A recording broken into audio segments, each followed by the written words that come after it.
the best role, maybe the most important role for a parent to play because of all of that is that of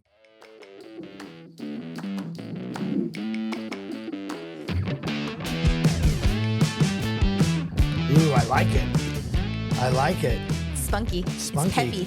Producer Chris, is this a repeat theme song or is this a new? No, brand new one. Wow. Did you upload a bunch of new music for the new year? It's a new year, new music. Actually, yesterday I went through new and energy. just pull that back up a little bit. Just got a whole bunch. I like it. I feel like I could see you surfing in this. Like, I'm going to run out to catch those waves. It feels like surf meets Batman, like 1960s, like I see what you're thinking. Batman. Yeah. Kapow! Boom! Like the comic little things. Yes, the comic. Thank you, Grace. All right, everybody. Well, welcome to another episode of On Purpose Parents.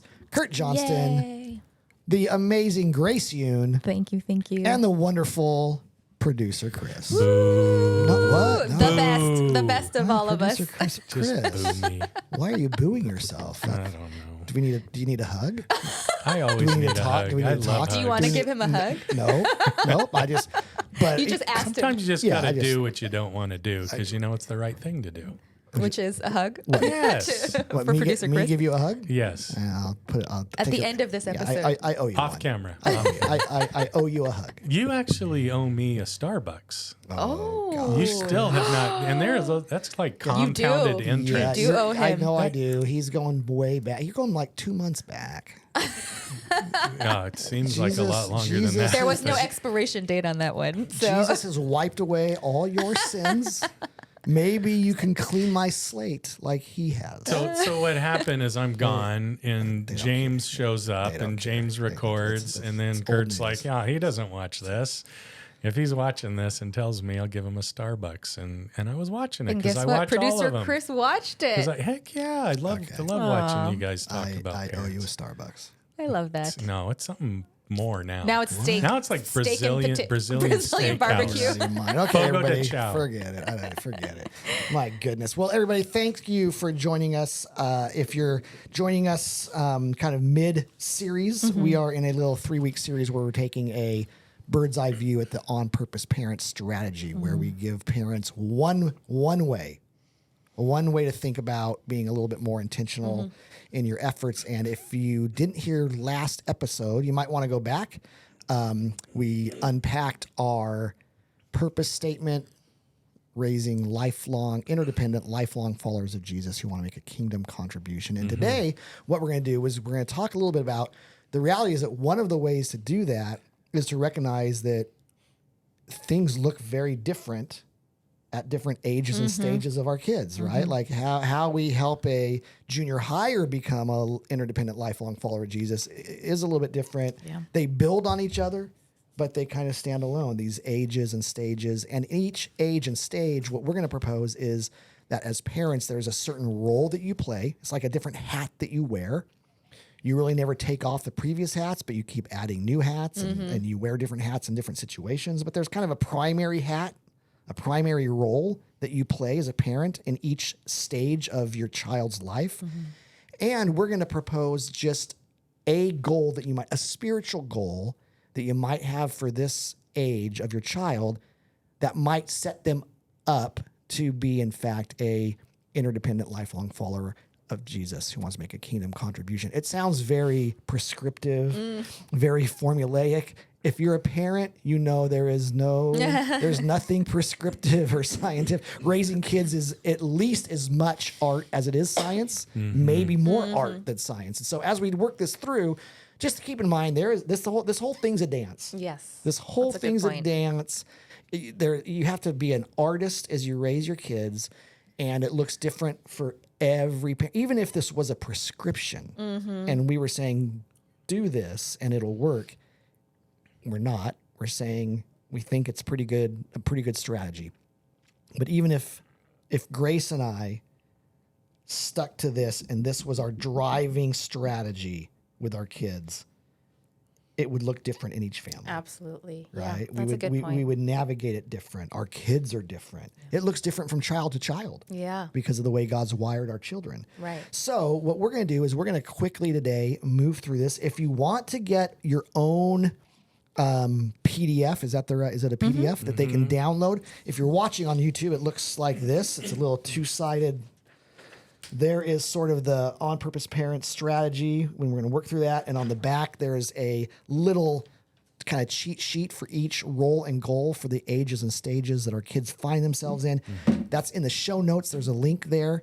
That might be helpful for you. We're not going to go much deeper than that today because we touch on this and we lean into it all the time on the podcast. So with that setup, let's take a look at the first age and stage of parenting.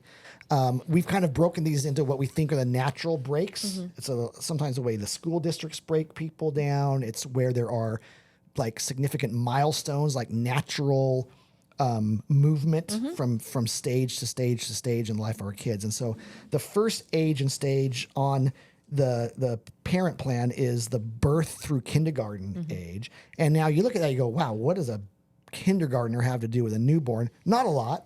Like by the time they're in kindergarten, they've developed, they've learned to walk, they've learned to talk, they've learned to tie their shoes probably, they're going to school. But that is like the first like true segment or age and stage where up until then they're at home, they're way more under our care. In fact, when they're newborns, they can't do anything on their own. And even when they go off to kindergarten and they can do a whole bunch of stuff on their own, they still really rely on mom and dad a lot. In fact, for the birth and kinder bracket or age and stage, the role that we've identified as a parent, your primary role with that age is that of a caregiver. You're a caregiver, right? So you address your children's physical needs. You're laying the foundation for their emotional, mental, and spiritual health. That's all this real formative. The majority of sociologists and psychiatrists and doctors are in agreement that a massive amount, there's a scientific stat, a massive amount of our personality and our how we respond to things is developed and wired into us during this birth through kindergarten stage. And so that's why you're the crafter, is you're the caregiver. You're like forming and you're giving them all this stuff. And that's the goal there is that they would see your faith, they would see it. And that's where that other stuff really comes into play, is they're seeing how you respond. They're seeing and experiencing security, safety, provision, right? And as you do that in a Christ-like manner, they may not even know how to process that, but in the same way they don't know how to process a sense of security, they just you experience it. You know it through experience. And you benefit from it. The same is in your role with your birth through kindergarten child, is that you're caregiving, you're providing all their needs, and along the way they see that their parents love Jesus through the way that you provide and care and nurture and discipline and disciple and all that kind of stuff. Yeah. And one thing I really love about this plan and how it breaks out the ages and stages and then the roles and goals of parenting is that even though you said, Kurt, it's not going to follow this prescriptive outline exactly. Yep. It does help us recognize some commonality in each of these stages and then maybe give us a little bit of permission to embrace that stage and the limitations of that stage. And so one of the encouragements I want to give to parents who are in this birth to kinder stage and as they work out their roles and goals in this stage is that this stage, probably more than any other stage, is the most physically involved, the most energy draining in terms of your whole body, because you are physically the one keeping your child alive at that newborn stage. It is an all full-on emotional, mental, physical period of parenting, and it's okay in this stage to be okay with being limited in other areas. Yeah, someone once described it as it can be frustrating because it may feel like you're pressing on the gas pedal of the car because you want to do all these things. You see other parents doing these things, and so you're pressing forward because you want to go forward. But at the same time, you're also pressing on the brakes. So you're pressing, but you're not moving forward. And there's this like tension because you want to do more stuff, but then you're super tired and you're limited because your kid needs a nap and you thought you were going to go to this activity, but then they got sick. So you are going to be limited. And the encouragement here is, this is why we're describing this stage in this way. You are the caregiver. You will be limited in this stage, and it's okay to embrace that limit, and it's okay to accept that you may not be able to do everything you want to do yet. Yes. And it's okay to have mismatched earrings like I did, or to show up at Target and realize you're wearing 2 different slippers, which I've also done. It is truly an exhausting phase, but what an exciting and glorious phase to see your child develop from newborn to kinder. It's exciting. So that's so encouraging. And parents, as we're working through these ages and stages and roles and goals, I think it's maybe a good reminder for some of us that, like I said before, you never totally quit. Caregiver is one where you probably at some point you're not, right? Until maybe you are. There's a need. There's a sudden need in your adult child, and you have to give some care that you thought, man, I thought my 26-year-old and my 35-year-old would have. Well, but they don't. They don't have that, and you're going to have to lean back in. What I want to encourage parents with is navigate it wisely, because what I've observed over the years is sometimes we as parents hold on too tightly to some of these roles as our kids get older, and it kind of does more harm than good. So, there's parents who, the phrase helicopter parents and mama bear and all those kind of things, right? The downside to that is maybe you're too much of a caregiver for your adolescent son or your adolescent daughter, and they've grown through that, but you're still holding on to, but I need to give all of this care and attention and provision to my 15-year-old the same way I did for my 4-year-old. And that's probably not the case, generally speaking. So as we work through these, think generalities, generally speaking. So the birth through kinder, the role is that of a caregiver. The spiritual goal is that your kids at a very early age would see your faith. The next age and stage is grades 1 through 5, basically the elementary years. Parents, what we're calling your primary role there is that of a crafter. I love this one. And so the image I would give you is that it's sort of like at this age, your children are really just wet pieces of clay, and you're crafting and molding them into what you hope they become. The work isn't finished, but you're the one who's shaping their worldview. You're crafting the values that are important to you into them. You're crafting this beginning stages of a faith in Jesus and a trust in Him. You're molding your child. And that sometimes includes a little bit of copying, like being a police officer, and this is right, this is wrong, and there's consequence. Because when there's consequences for behavior, you're crafting a sense of responsibility, right?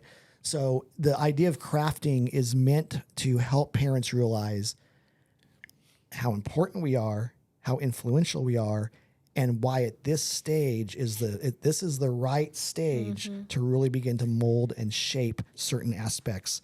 And the parent goal there is that we would begin to nurture their faith, right? We're crafting and nurturing this little faith, because so many children begin to say yes to Jesus in first, second grade. And what does that really mean? And so we're nurturing.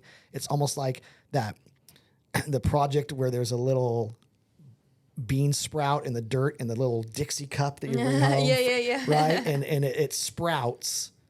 It sprouts. And that little sprout is our elementary age kid. And now we have to nurture that little life into fullness. And that's what we're doing. We're nurturing these little spiritual beings and helping them begin to dig their roots down and grow in a healthy way. Yeah. I love this stage, mainly because this is the stage that I'm in right now with the third grader, and then a sixth grader who just left this stage. But to me, one of the things advice that I've gotten that I try to hold on to, don't do it perfectly in this stage, is that this really is such a golden era because you are kind of leaving this season where you had to do everything. You had to change their diaper, where it was so physically draining, to being able to have a little bit more autonomy as a parent now. But you still have this precious influence that you have. And it's so fleeting, that moment before they go to middle school and start to become more outward focused with their social group. This is such a precious phase. And it reminded me of one of my favorite books, a man called Uwe. And the quote, it says, that I think about sometimes, it says, one of the most painful moments in a person's life probably comes with the insight that an age has been reached when there's more to look back on than ahead. And when time no longer lies ahead of one, other things have to be lived for. Memories, perhaps. And this quote is basically saying time goes by so fast, and you reach a point where you realize there's more to look back on than to go forward. Yeah. And it's not the connection I have with this is that time period, this precious time period of, where we are a crafter is so fleeting and so special. And so the encouragement I would have with parents in this phase is don't miss out on this period by being too busy. Yeah, it's good. Like, don't think, oh, I'll just do it later when they're grown up and out of the house, So my encouragement may be to, in this phase, make it an intentional point to have fun with your kids. Play games with them. Do the thing that you initially may be like, nah, I got to do work. I don't have time for this. Like, just, 5 minutes at a time. That was advice that I've gotten, and it's something I'm trying to hold on to as time is fleeting. I will look at Zoe sometimes. We'll be playing like a short little game, and I will just be like, Zoe, I love playing with you. You are so much fun to play with. It's one of my favorite things to do in the world. And that is, in a way, crafting. Like you said, you are telling your child, you are someone who's worthy of my time. You're valuable. You can have self-worth and self-confidence. That is, by playing with your child, it is a way that you can craft too. And that's something really precious in this season that I wanted to encourage parents about. Love it. That's really good insight. Okay, as we're working through birth through kinder, the role is caregiver. Grades 1 through 5, the role is crafter. And then in grades 6 through 8, the dreaded middle school years. Dun, dun. you might, parents in middle, you feel like, okay, my role is allowance giver. My role is taxi. My role is keeping them in line. My role, yes, all of that. But really, what we've realized is the middle school years are incredibly challenging years for parents and for our kids. They're big, scary. It's where so much. If there was one word to define early adolescence and middle school, I think it would be change. Everything's changing. They're changing physically. Their friendships are changing. Their emotions are kicking into high gear. They're changing spiritually. They're starting to ask tougher questions. They're starting to doubt. Change, right? And with that brings all kinds of insecurities and inconsistencies and eye rolls, and I'm embarrassed of my parents. Sorry, Grace, this is all coming. You're right in the middle of it. But I think the best role, maybe the most important role for a parent to play because of all of that is that of a cheerleader. Parents, your middle school son or daughter desperately need for them to know that you are on their team, that you believe in them, that you got their back. You may not, the world's changed so much since you were in junior high. You don't know everything they're going through. You don't understand everything about social media, and that stuff's scary, right? Yeah. But you're on their team. You got their back. You believe in them. And in a world that is very confusing and scary and emotional, and where junior hires don't know where they fit in, and they're trying to figure it all out, for a parent to say, I'm your biggest fan. I got your back. I am team you all the time. Your friendships might change. You're going to have moments where things go sideways, but we're your biggest cheerleader. I think parents, if you can just click into that, you talk about fleeting. The middle school years are fleeting. They're 2 to 3 years, right? Depending on if they're in 6th grade, junior high or not. Those are quick years, so just cheer them on. Yeah. Just be their biggest. It doesn't mean you ignore the problem, but you, in the midst of all that, you want them to always know, yeah, my dad ticked me off today. They were too strict. They don't let me A, B, C, D, all the things. Mm-hmm. But I know they love me. I know they're my biggest fan. I know they believe in me. I think that sense of security is really important in middle schoolers. So that's your role, is to be a cheerleader. The spiritual goal here is, and this is a big one, the spiritual goal for your middle schoolers, parents, is that your child would begin to own their faith. That the faith of their childhood, which is often the faith of mom and dad. They go to church because mom and dad take them. They believe in God because mom and dad say they should. They believe in the Bible because that they start to own that and believe it for themselves. Because everything's changing. They're moving from concrete to abstract thinking. They're going to wrestle through this stuff. Parents, don't be afraid of doubts. Don't be afraid of hard questions. Lean into that. Because if your child in junior high wrestles through their faith, they're going to come out the other end holding tightly to it, and it's going to become their own. That's so good. Yeah, this phase, one of the things I will just add to what you said is that it is really a season that I'm experiencing for the first time, where the kids are testing how trustworthy you are for the things that they're going to go through. Like, as they experience these new things, as they have these questions that might feel uncomfortable. I mean, they're going through puberty. They're doing all of these things. Their friends are talking about things that they've never heard of before. If they raise these things to you as a parent, are you trustworthy in that? Or are there subjects that are taboo? So one example I'll just give for this is Karis brought me and Sam together one time, and you could tell she was so nervous. She was like, I have something to tell you, but she was very, very anxious about it. And we were like, what's going on? And she's like, well, at school, the kids were talking about certain terminology, and it was like sexual words that she didn't know what it was. And she felt embarrassed about it because she didn't really understand what people were talking about, and they're laughing about it. And we're like, okay, where is this going? So she said she went home and she has a laptop and she Googled those words and then saw a bunch of things that she was like, I don't know, this is not what I'm supposed to be seeing. And she didn't know how to process that. She didn't know was that a good thing? Was it a bad thing? But she just felt some shame. Yeah. So she wanted to tell that to us, but she had struggled with that for a while because she thought if I didn't know, like, I thought you might be mad at me or all of this stuff.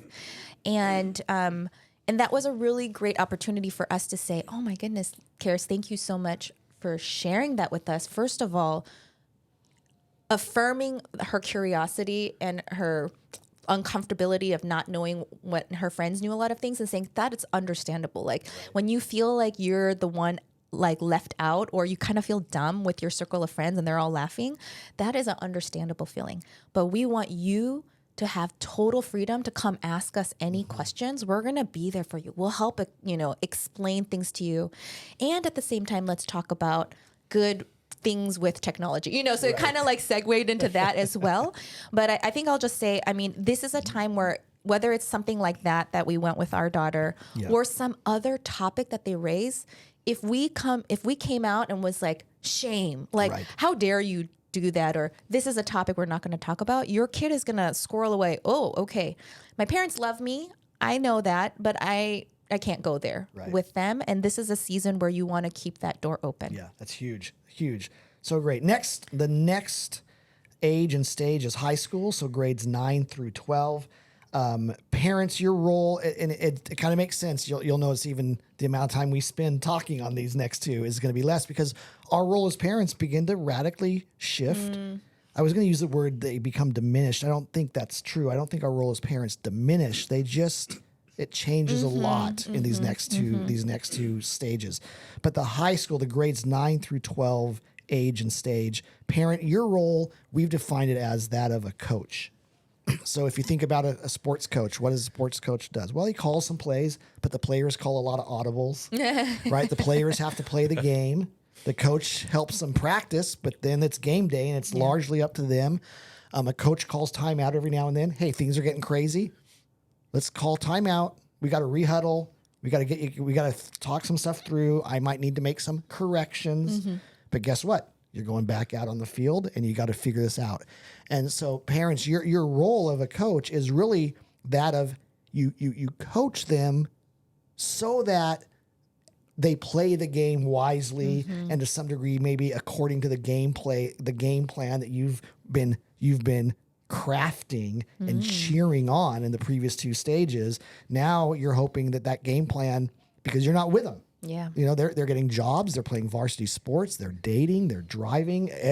The world gets really big. The world gets really big in high school. And so really at that point, you're the coach. You're kind of coaching from the sideline. The coach isn't on the field, right? In Pee Wee football they are, but but the coaches on the sidelines helping out while the players play the game. And so that's your role.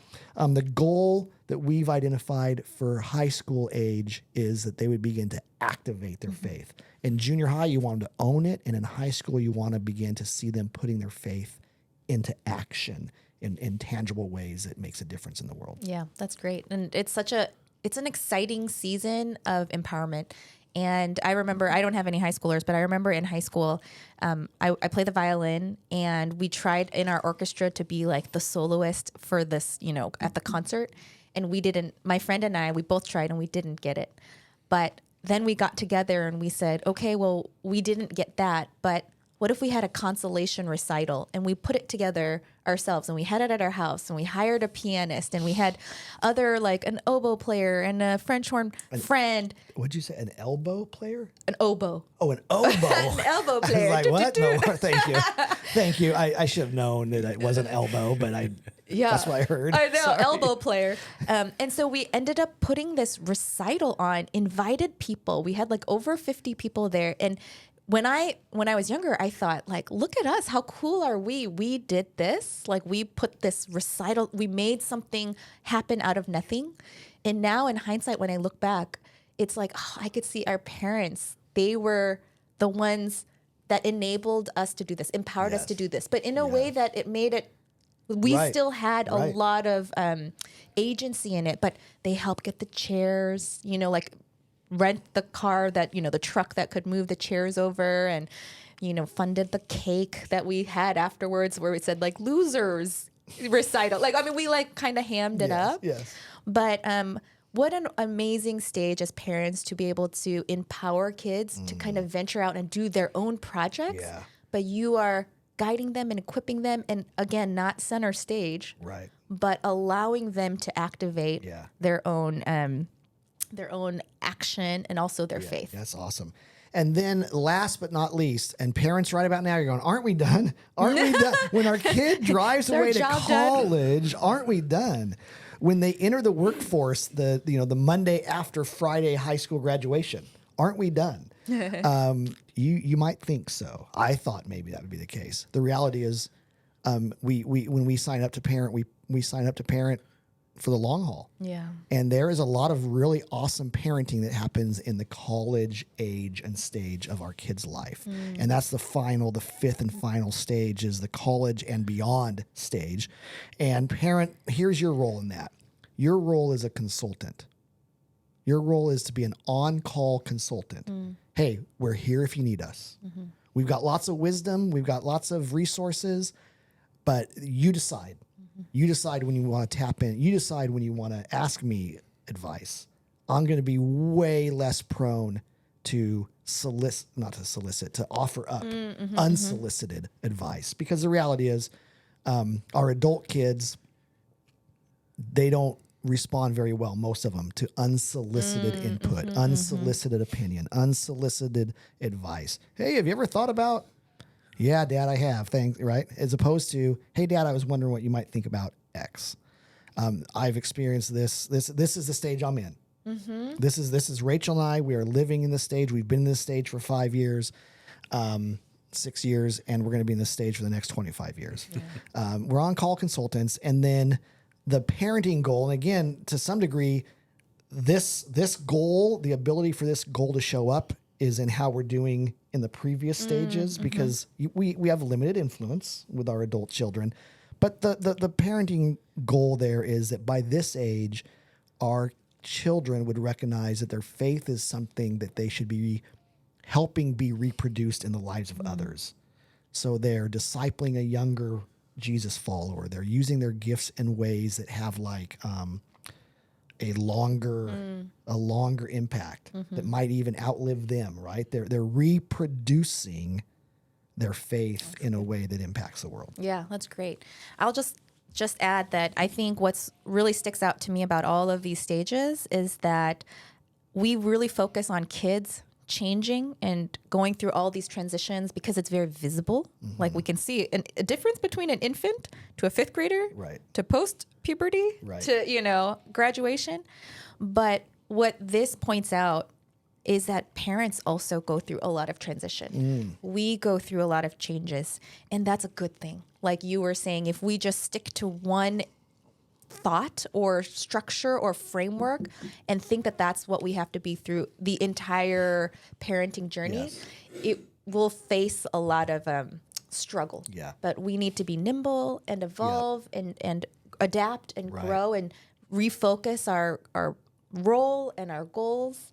And so I think this is so helpful. By the way, this document that Kurt, you did at the beginning, it's so beautiful, and producer Chris made it himself. He designed it. It's such a great resource as I've been looking at it on the table during this whole podcast. So I definitely encourage parents to check out the website, check out the resource there, download this file, print it in color, maybe put it up next to your desk. And it's just such a helpful reminder of the different seasons and transitions we go through as parents. And parents, a couple of resources. One, you can download this PDF. It'll be in the show notes. Producer Chris, will there be a couple links to maybe some blog posts that are a little bit age and stage specific? Yeah, we'll have it expanding a little more in those areas. So. And then they can even, maybe you Perfect. can put this, we have an older adult Bible study that we created on video that was called On Track Parents. So different, but the idea is the same. And in there are lessons like Bible study, like 40-minute video Bible study lessons dedicated to each one of these ages and stages, roles and goals that maybe would be helpful for parents. And producer Chris is 83%, he's shaking. How many percentage done with the book are you?